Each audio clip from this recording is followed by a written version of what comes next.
Assalamualaikum warahmatullahi wabarakatuh. Apa kabar anak-anak? Semoga kalian sehat selalu ya. Jangan lupa jaga kesehatan dan apabila kalian keluar rumah atau sedang sakit, memakai masker. Rajin-rajinlah cuci tangan dengan sabun dan air mengalir ya. Baik, hari ini kita akan belajar tentang surat At-Tin. Khususnya pesan yang terkandung dalam surat At-Tin. Simak baik-baik ya anak-anak.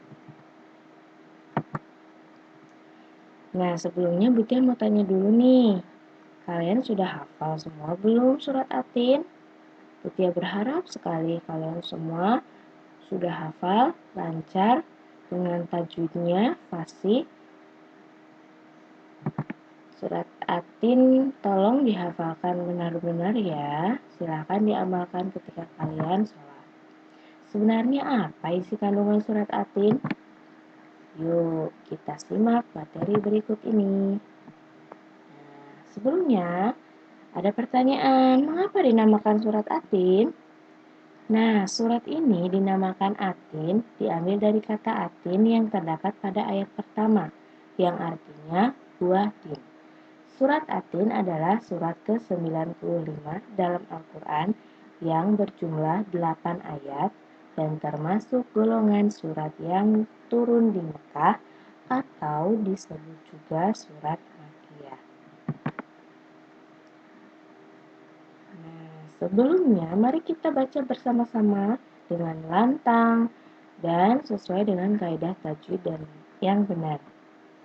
Kita baca ayatnya dulu, kemudian artinya ya. Bismillahirrahmanirrahim. Dengan menyebut nama Allah yang Maha Pengasih lagi Maha Penyayang. Wattini wazzaitun. Demi buah tin dan buah zaitun. Waturi sinin. Dan demi gunung Sinai. Wahadzal baladil amin. Dan demi negeri yang aman ini.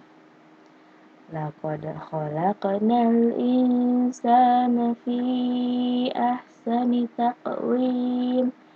Sesungguhnya kami telah menciptakan manusia dalam bentuk yang sebaik-baiknya. Tsumma radadnahu asfala safilin. Kemudian kami mengembalikannya ke tingkat yang serendah-rendahnya.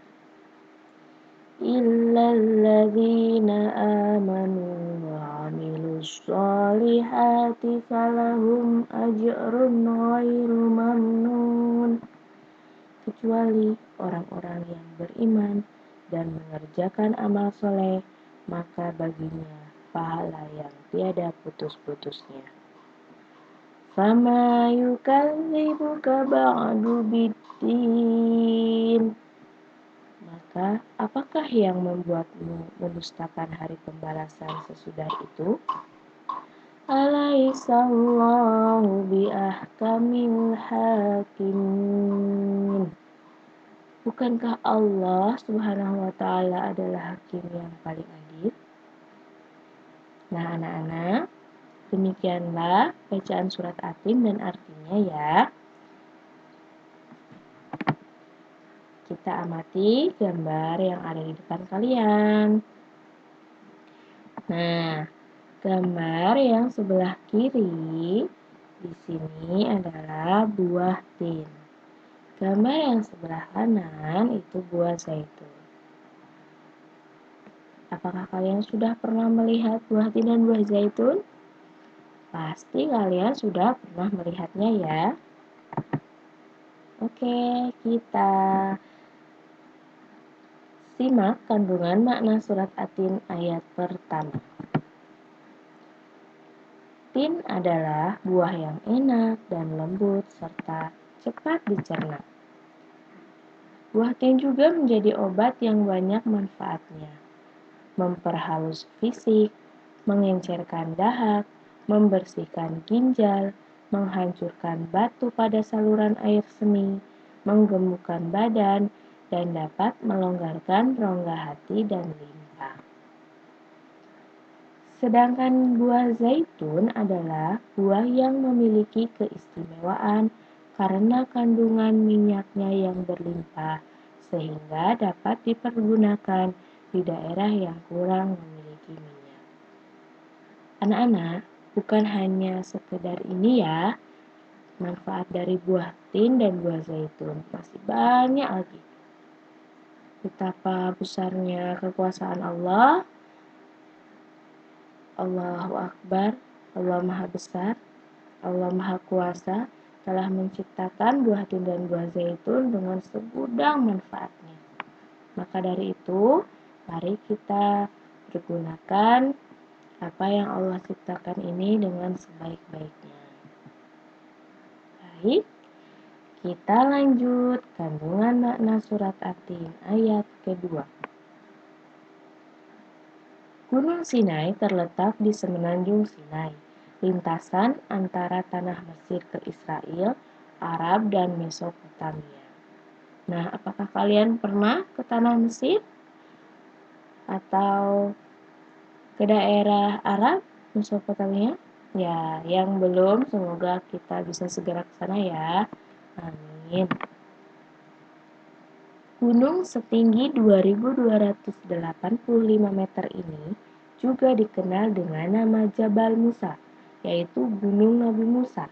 Karena di tempat ini, Nabi Musa menerima wahyu pertama dan diangkat menjadi Rasul.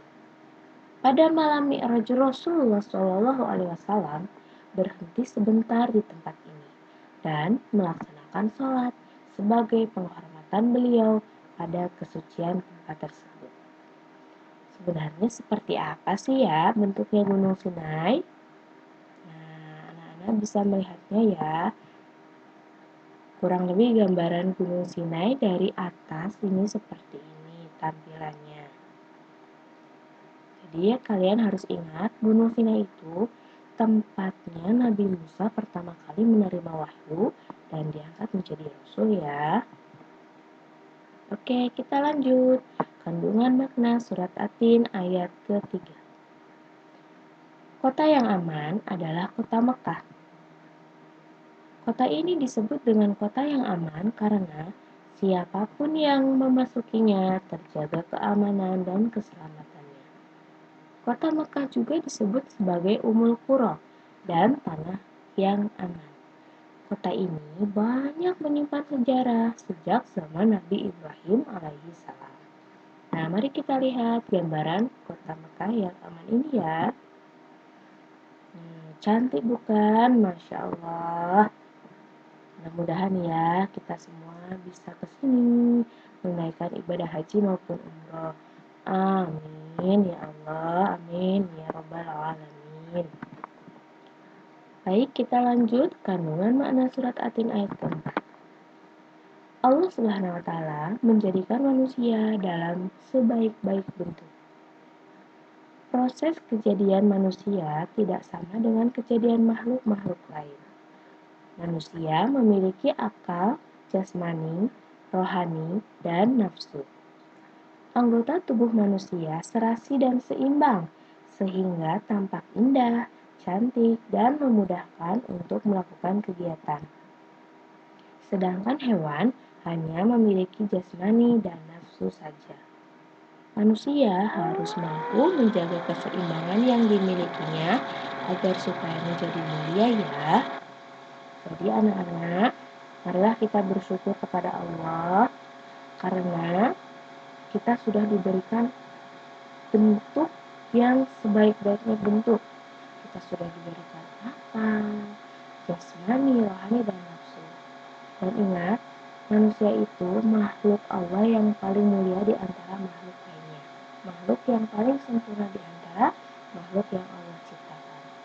Jadi, apapun bentuknya yang Allah berikan itulah adalah sebaik-baiknya bentuk.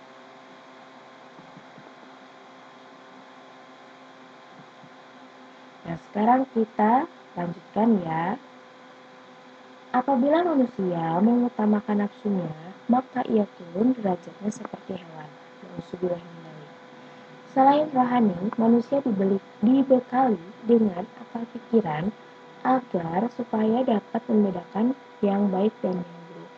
Nah, di sini poinnya yang menjadi perbedaan antara manusia dan hewan adalah manusia itu diberi akal pikiran sedangkan hewan tidak. Maka dari itu kita tidak boleh sampai mengutamakan nafsu kita. Nanti kita akan turun derajatnya seperti hewan. Sampai di sini, apakah anak-anak memahami apa yang Butia sampaikan? Ya, semoga anak-anak memahami ya. Jangan lupa tetap belajar, jangan bosan untuk membaca. Sampai di sini, Butia akan berikan tugas rumah kepada kalian. Tolong disimak baik-baik. Tugas pertama, kalian bacalah buku paket agama Islam halaman 6 sampai 11. Lalu, silahkan kirimkan pesan suara yaitu hafalan surat Atin sebagai pembiasaan agar hafalan kalian tidak hilang ya. Ya, Butia cukupkan sampai di sini dulu. Mohon maaf apabila selama menyampaikan Butia banyak salah. Terima kasih. Wassalamualaikum warahmatullahi wabarakatuh.